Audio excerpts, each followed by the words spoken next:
Bare months na kaya simula na rin ang Pasko mode sa Pilipinas.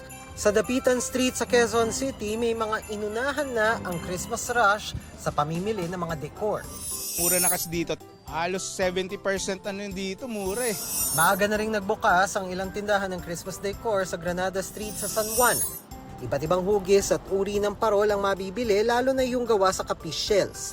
Agaan nyo lang pagbili kasi pagdating ng November na yan, mas mataas ang presyo. Speaking of parol, sa Lantern Capital of the Philippines na San Fernando, Pampanga, buhay na buhay rin ang Christmas spirit. Kaliwat kanan na ang bentahan ng mga kumukuti-kutitap na parol sa mga kalsada. Bida riyan ang Philippine Flag Parol na bagong disenyo raw ng mga Kapampangan para suportahan ang mga sundalong nagbabantay sa West Philippine Sea. Meron ding mini giant lantern na hango raw sa taunang Giant Lantern Festival ng lungsod.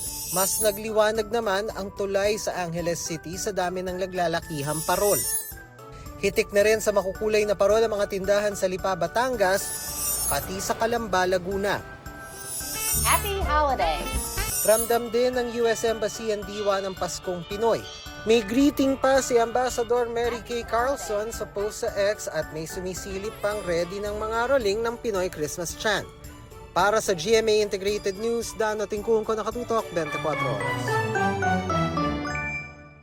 Mga kapuso, patuloy na tumutok sa mga balita. Mag-subscribe sa GMA Integrated News sa YouTube. Sa mga kapuso abroad, samahan niyo kami sa GMA Pinoy TV at www.gmanews.tv.